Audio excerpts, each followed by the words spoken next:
Məhəmməd, Şərqdə ilk respublika hansıdır? AXC idi. Bəs Şərqdə qadınlara ilk dəfə seçki hüququ verən dövlət AXC. AXC nə zaman yaranmışdı, nə zaman süqut etmişdi? 1918-ci il mayın 28-də yaranmışdı. 1920-ci il aprel 28-də süqut etmişdi. Aprel döyüşləri nə zaman olmuşdu Məhəmməd? 2006-cı il aprel 28-də.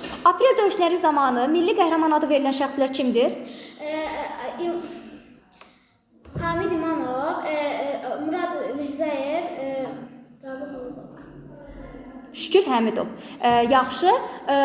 Raqif Orucov hansı ləqəbi daşıyırdı? Murov Qartalı. Bəs Qoca Qurd ləqəbli şəxs? Pəncəli Teymurov. Natiq Qasımov hansı döyüşlərdə qəhrəmanlıq göstərmişdi? Səlcuq dövləti nə vaxt yaranmışdı, nə vaxt süquta uğramışdı?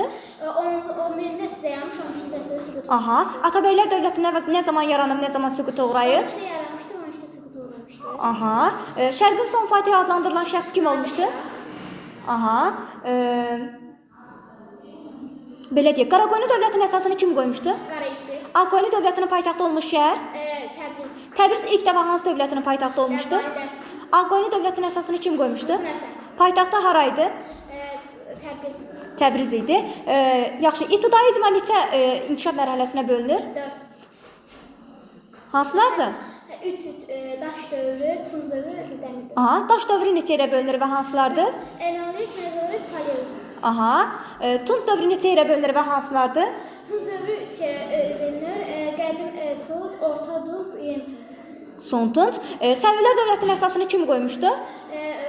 Şah İsmayıl Xətai. Şah İsmayıl Xətai. Səvilər dövlətinin paytaxtı olmuş şəhər? Təbriz. Yaxşıdır.